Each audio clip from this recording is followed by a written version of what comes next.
Welcome to 𝗂𝗂𝗲𝗀𝗀𝗀𝗀𝗀 the Wedding Planner Podcast, the podcast for all the lovebirds who are young or young at heart, the non-traditionalists who might like some traditions, los que hablan español e inglés, or maybe more like Spanglish, where the one rule is that we are exclusively inclusive. I'm 𝗂𝗂𝗲, and after almost 8 years in the wedding industry, serving couples of all backgrounds, I realized that there was an essential place where I can send them to hear from all the amazing POC professionals that I had met. So, aquí estamos para servirles. After each episode, you will walk away feeling empowered to take on the bits of planning that lead up to your big day, while keeping la tía lovingly off your back. Bienvenidos!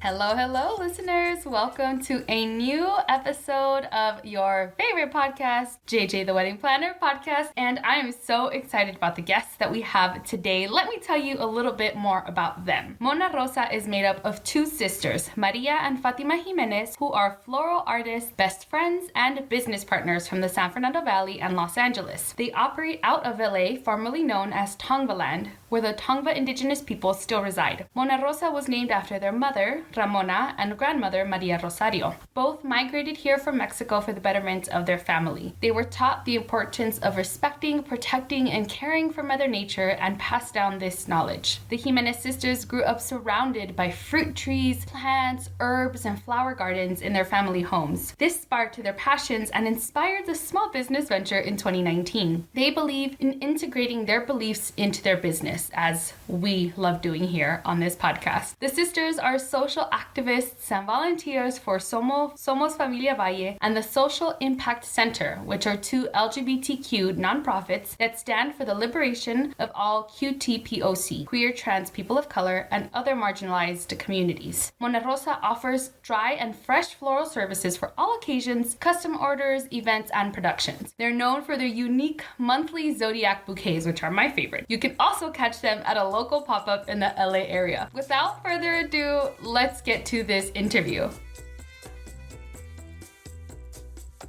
We are now recording. Welcome to the podcast. I am so excited to have you both here with us. Today we have Mona Rosa, LA, with us, two amazing florists who are going to be sharing a little bit about what they do, some background, and for all of our clients out there, just some information to kind of know and think about as you're working on florals. So welcome. Thank you for being here with us today. Hi, so my name is 𝗂𝗂𝗀𝗀𝗀𝗀𝗀𝗀 Jimenez, and I'm here with my sister, Maria Jimenez. Hi. Hi, we just want to introduce ourselves, and we wanted to say first off that we are proud first generation Mexican American women who were born and raised in the San Fernando Valley and Los Angeles. So we're super proud of that and lucky to be here. So we also acknowledge our indigenous roots. That's a big part of us, and we try to incorporate those beliefs into our daily practice and our business as well. We're queer identifying advocates who stand up for women's rights, undocumented people's struggles, POC communities, and we also like to spread awareness about these issues. So yeah, that's just a little bit about us and what we do and where we're from. Awesome. Thank you. Thank you for sharing. I'm so glad to just have you both here in this space. I think it's really important for us to be intentional about being able to share platforms like this and just being able to bring community together and just have conversations and be open. And I know for me, it's important for me, for anyone listening, to hear from different people, hear from professionals, and all of the ways that you just self-identified. I think a lot of our listeners will be able to see themselves in that. So thank you so much for sharing that. Of course. Thank you for providing this space. I feel super comfortable and happy to be here. Good. So what made you want to start this business for you? That was actually me, Maria.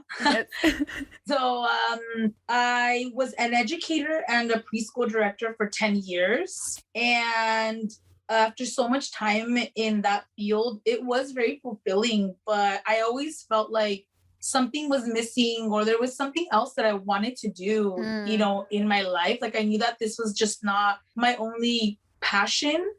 So I wanted to try something different.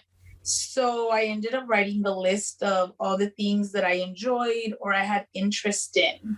And off the list, floral work stood out. Mm-hmm. And it took me back. It was something that I never forgot. And it kind of was always in my life, in my adulthood. When I was in high school, I actually took a floral arranging and horticulture class. It was offered as an elective. Mm-hmm. And at North Hollywood High School, where I attended. Shout out.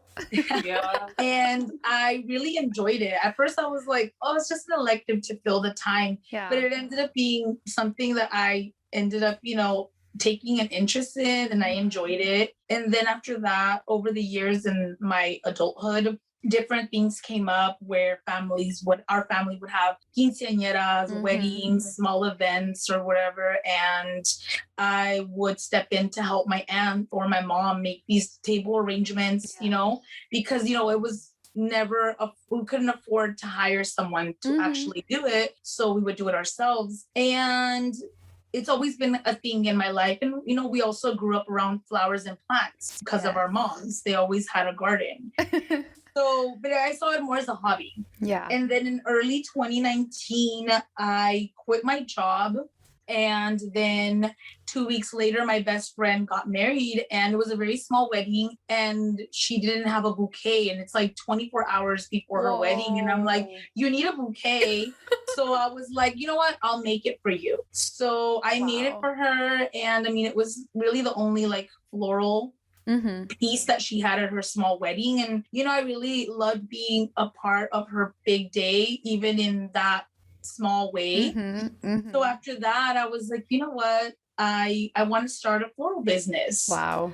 So that's just how that happened. And I officially started Mona Rosa May 2019 for Mother's Day weekend. Wow. And after that experience with, dealing with going to the flower market, dealing with vendors and seeing other people that I started following online and researching, I realized how little or no representation there is of women of color, Mexican American women or Latinas at the forefront of being really floral designers. When you think of Latinos or Mexican Americans working or POC with flowers, you think of the people selling flowers on the corners. Yeah.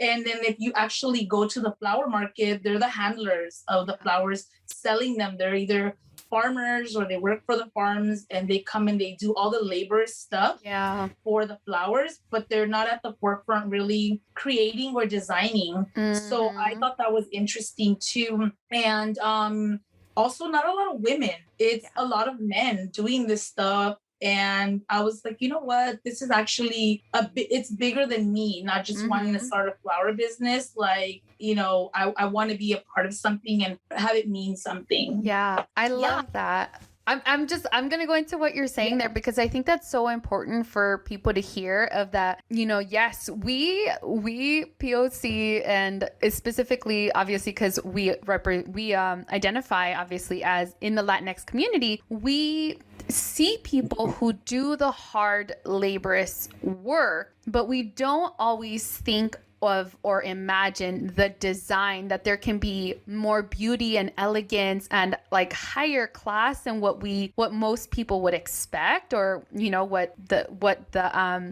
is seen, what's portrayed in the media. And so I just really love that you mentioned that, because I think that's so important when we think about weddings and design and how much work that takes, and not just the labor work, but the thought, the process, the design overall. I think that's such an important thing to point out. Yeah, no, and I saw that, and I was like, and I don't know if these people never have seen themselves being able to take up space in those positions. Maybe that was the case, and they've just stayed, doing the laborious aspects of the floral industry. Yeah. But I was like, no, there's room.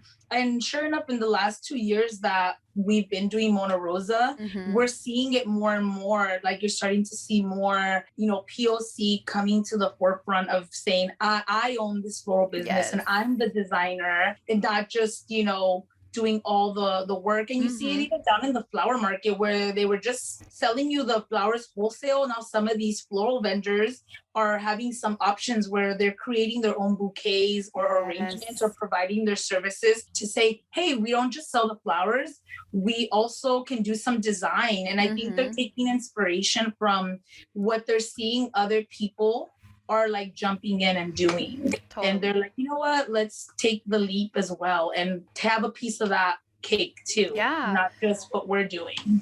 Yeah. And the word or the term you use of taking up space. Yes. Like that is exactly what needs to be happening, because obviously we've been around and we've been doing the work, we as in the collective we. And I think it's definitely time for that to be recognized in mainstream media. And I mentioned to you a little bit before we started recording that the whole point of this podcast was because I wasn't seeing this type of representation in specifically wedding podcast spaces. And so I thought, you know what, like I've gotten to work with some really incredible people and I want to be able to bring them on and have others get to know them who may not have found them in another way. And so I love that the two of you are doing that was part of why it happened. And because I've seen your work and because I see how you post online and what you stand for, that is really a big part of who you are. And that really, we can see it. It shows, it comes through to us. We could see that.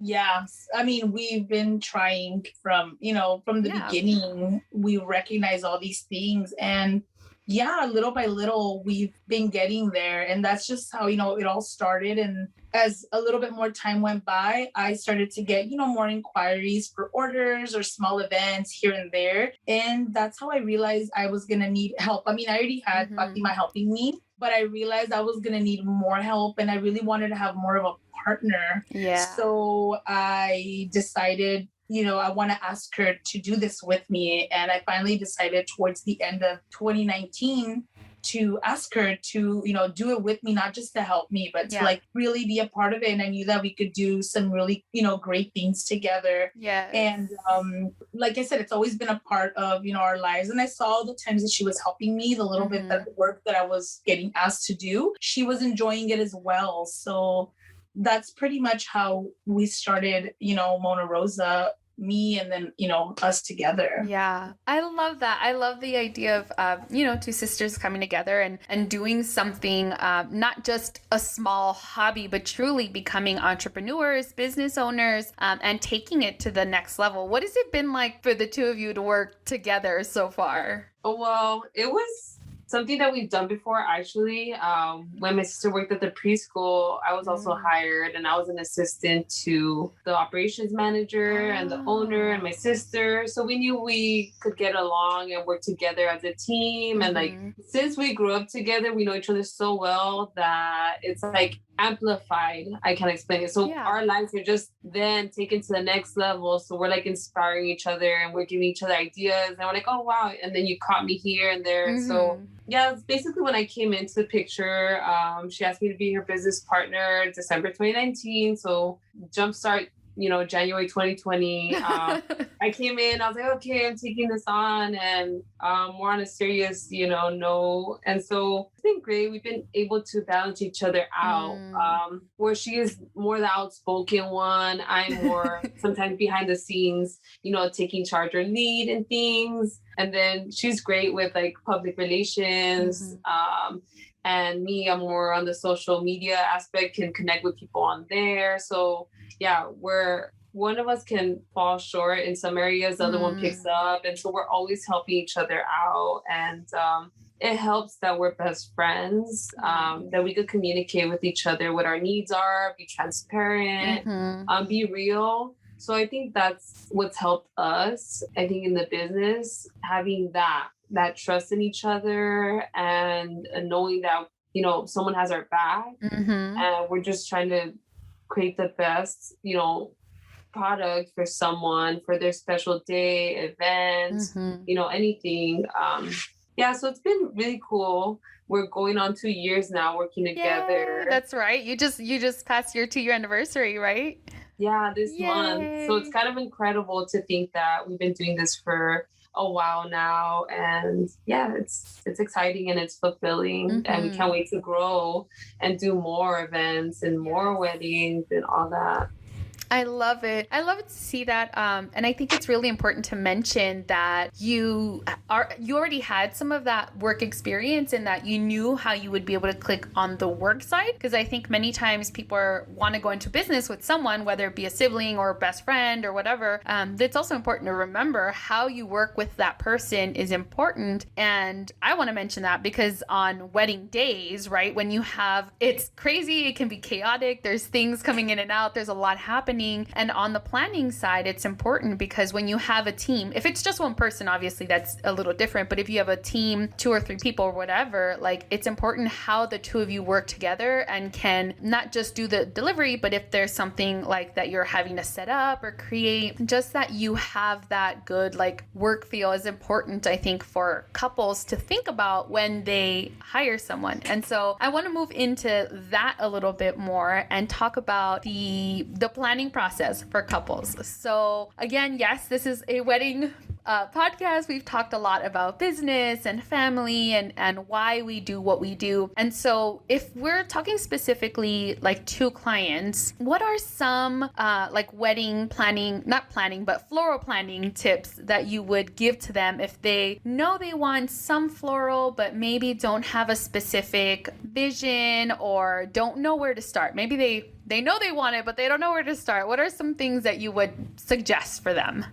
So we definitely recommend doing some research on their own part to talking to florists or meeting with them. So just have an idea of what their color choices are, their palette. Great also if they did have an idea what flowers they like. So yeah, we recommend doing a little bit of exploring on their own. So in case they go to a florist, they know what they like and want, and that way they're more confident too in talking to a florist, because let's say the florist gives them ideas and then they go with it, but then they're not really happy at the end of the day with the choice that the florist gave them because it wasn't from them.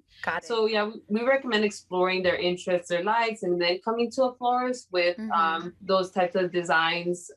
So we would suggest maybe doing like vision boards or even Pinterest. Like, yes, we love Pinterest here. Yeah, all that. So have an idea already what you like. And then we also recommend talking to different florists to compare their work and to gauge their price points to see, who they can work with. And not leaving the florist actually to the last bit of the planning, because you should be flexible in your budget with floral, because you don't know really how expensive it could get. And it's such an important aspect, to your special day. It's such a big part of the decor and the vibe.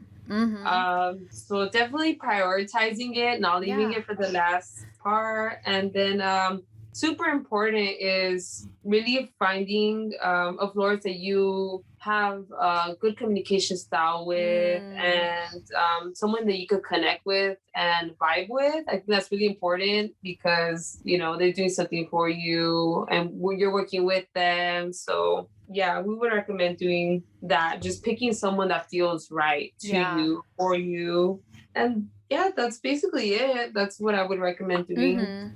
With like vision boards and things like that, does it matter like when you're having your wedding, like time of year? I've often heard certain flowers and certain things are in season. Like I'm not a florist, so I don't even know very much about that, even though I'm in the wedding world. Is that important, like if they're planning that?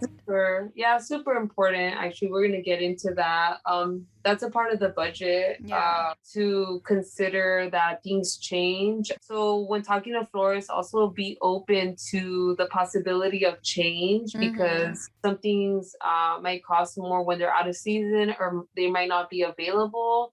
So florists can provide, different options or something that looks similar to, what you were looking for. That's such a good point. I think that's it's helpful to know and give yourself time to figure out as well, because like what you said, the florals, whether it's greenery or specifically flowers, make such an impact on the feel of your wedding, right? Or whatever event, but it has such an impact on the feel. And I often talk about, you know, you want to know what venue you're going to be at, obviously, first, because that also helps decide what type of florals, how many, all of that. But I think that's such a great note in that, you know, to be flexible, to be mindful of that, and to just be, I think having those open conversations with a vendor is so important, and just saying, this is what I would like. And just for florists to also be able to be open and say, that might not be available at X time of year that you're trying to do this. Yeah, exactly. So just being mindful is super important.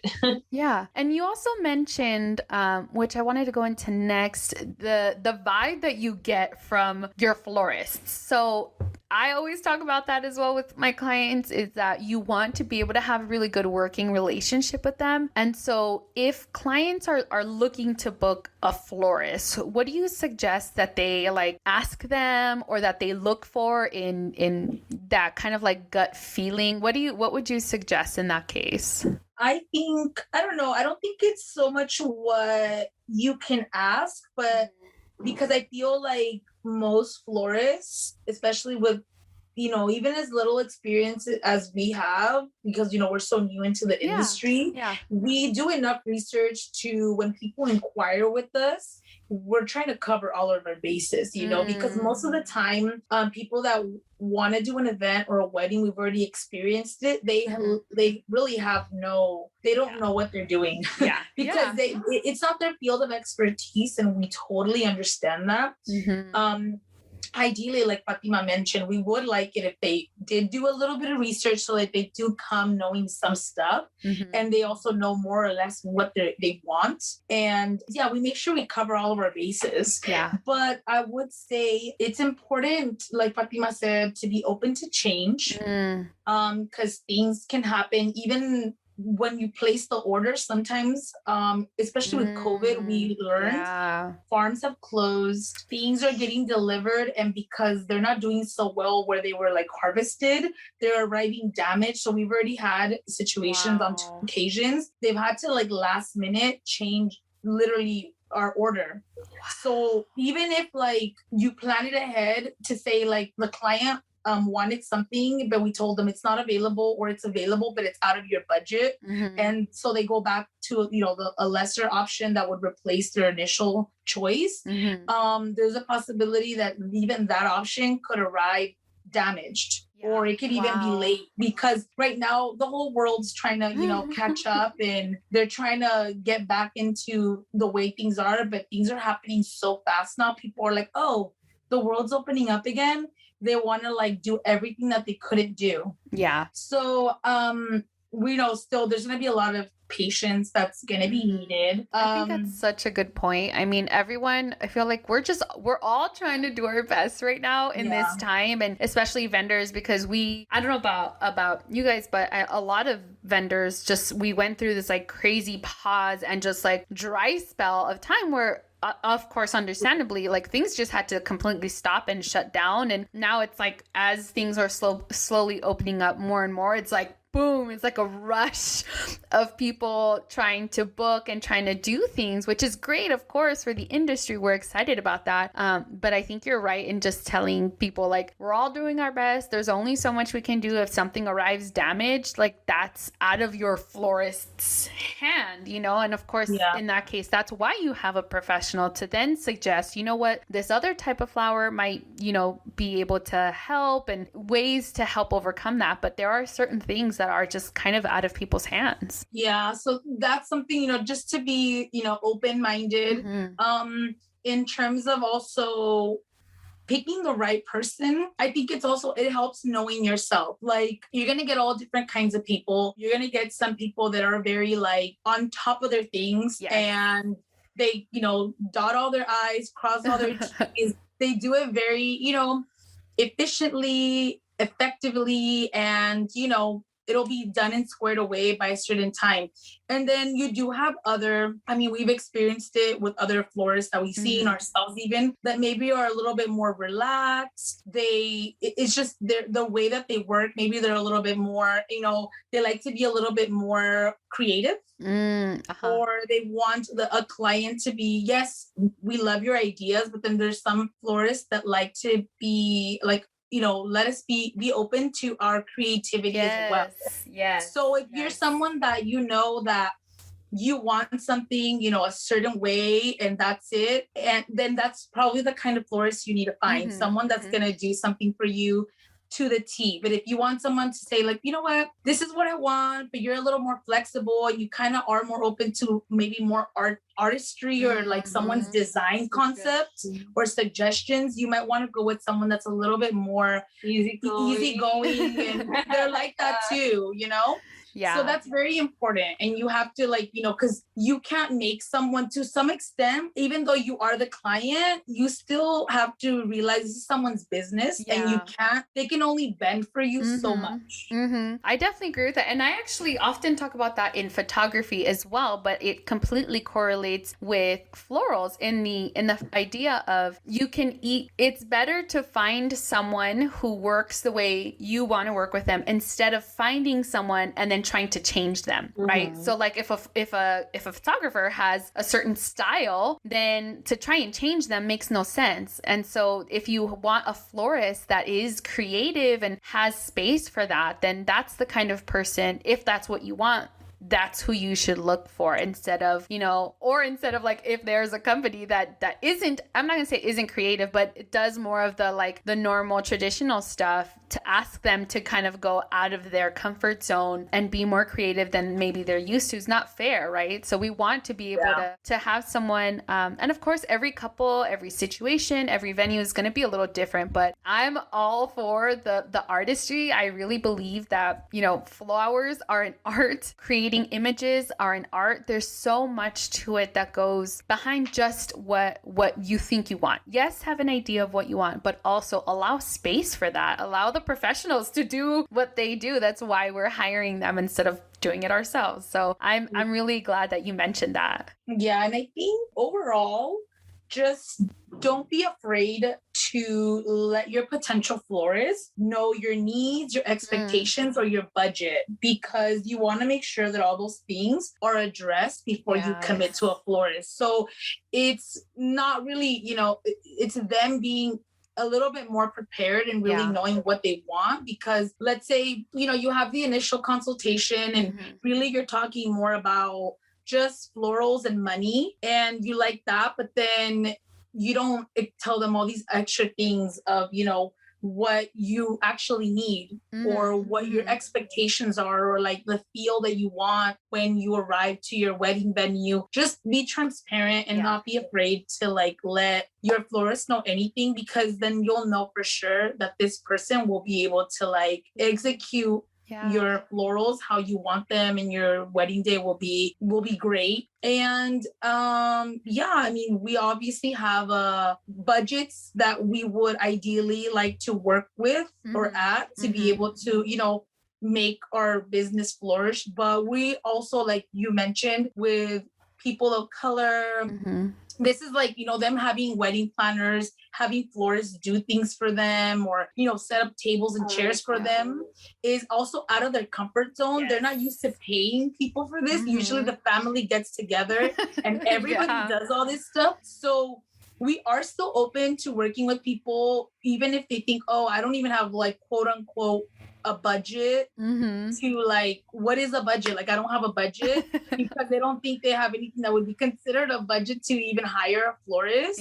But just of course, we're open to anything, but of course have realistic expectations of what you're gonna get for what your budget is. So even if your budget is low, we're gonna let you know, well, this is what we can do for you, but we won't be able to do what you're asking for is a $5,000 budget. So we're willing to work with people because we want them to have a special day and, not have to worry about something. So, also just not be afraid. At least with us, we're not going to judge anyone. We're going to work with you and not shoot you down because you're birthday. We're going to make it look bomb and abundant, like the aesthetics. That's where we come in, and we got you. That's so important to know. And I think that's the really cool thing about being an entrepreneur is you don't have like corporate prices that you have to follow. I think that's the beauty of being able to work in community is to say like, you know what, this couple over here has a bigger budget and I can charge a little bit more for my services, but then this couple over here doesn't, and I still want to work with them. Like as a business owner, we can take on whoever we want to take on at whatever price we want to take on. Of course, whatever is fair to us as the people doing the work. But that reminder of telling people like, don't be afraid to ask. Like maybe it's not going to work for the first person or the second person that you ask to, but just being able to ask like, hey, this is kind of the budget I'm working with. Is there something you can do with that? And I think 99% of the time, we're going to find someone that is going to be helpful and still do something beautiful, not make it cheap looking because you're paying less, but just be able to really like meet people where they are. And I think again, it goes back to the whole idea of why y'all started your business, and for me too, of why I started this business is to like work with people and help people, because we can see how some events and how a lot of people get unfortunately taken advantage of with like crazy prices. Just as soon as you say that something is a wedding, boom, like prices are like 5x, right? And that's just not fair. Like, yes, things cost money for sure, but it doesn't make sense to just rip people off for that reason. So I hope that people are hearing what you're saying with, just ask questions. You can always find someone. Like for the most part, you're not going to be turned down, just keep asking and finding help. And I think the point of like our community does not hire help. Like we do this, like the tias come over, the cousins always helping with this and that. And that's so beautiful. That's how we start. That's how we become professionals when we're ready to take it to that next level. So I'm really glad that you mentioned that. Thank you for acknowledging that.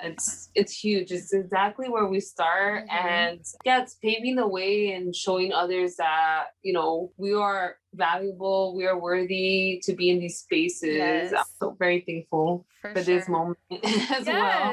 Well, I'm so glad that y'all were here. Any last imparting words of wisdom or anything else that you would like to give to our clients before we close out? No, I think we've covered everything. I mean, we've talked about, finding the right florist, what a client can do on their own before they start shopping around, and simply, I think in these situations really is to be open-minded, not to be intimidated, and you're going to find the right person, whether it's us or anyone else. You're going to find the right person to like work with and give you beautiful flowers for your wedding day. And they're going to be in all your pictures forever. And, that kind of stuff, makes us feel good too. It's not just, we have a business and we're making money from this. I do enjoy being a part of someone's special event or wedding and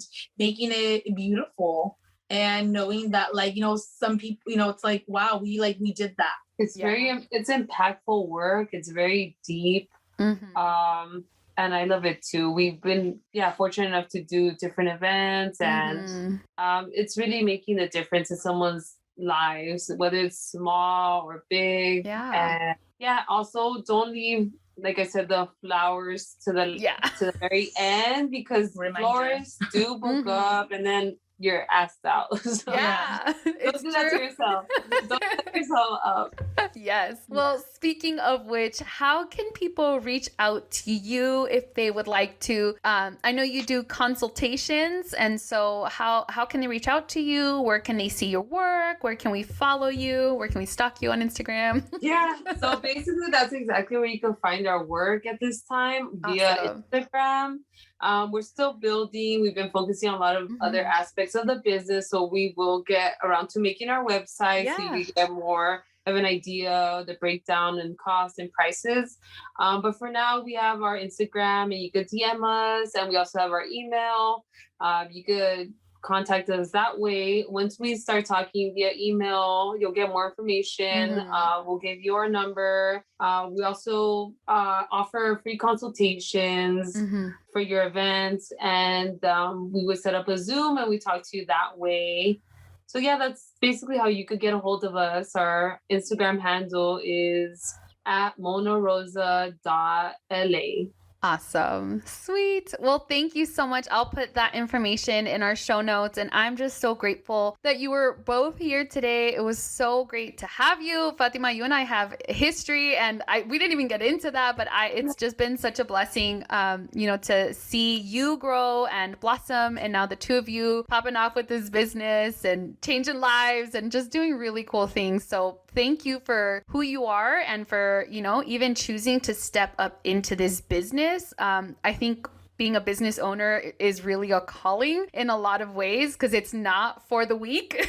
It's a lot of work. It's so hard. It's hard. It is. It's physical, especially a lot of your work is labor. You have to get the flowers. You have to go. You have to put it together. All of that it's a labor of love. And so thank you for stepping into this community and for being part of the representation that's important to us. So thank you so much for being here. Thank you for having us, JJ. Thank you. We've enjoyed it. We've enjoyed talking about what we do and, having people hopefully get to know us more and I think understand what's behind, some people just think it's just flowers, they don't, I don't think they understand how much goes into it or where flowers come from and how much of an impact they can make. And we see that every time, even if we're making a simple birthday arrangement, sympathy bouquets, people tell us something and then we're like, wow, and we want to make flowers more, hopefully we're able to, as time goes by, we can make them more accessible to people because flowers unfortunately are a luxury,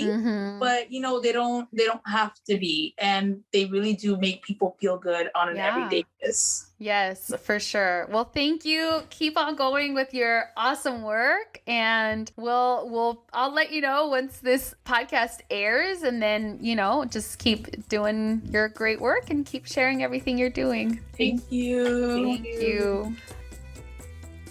Okay, friends, ya se terminó. That's it. Thank you so much for joining us today. We can be BFFs on Facebook and Insta at JJ the Wedding Planner Co. And did you know that you can directly schedule a call with me? It's true. Check out the link in the show notes to pick a time. And if you're not sure if having a wedding planner is right for you, then this is the time to ask me those questions. So check out that link to set up your time one-on-one with me. And before you go, please don't forget to give us a 5-star review on today's episode and tell us what you are loving so far. Thank you so much. Los quiero. Adios.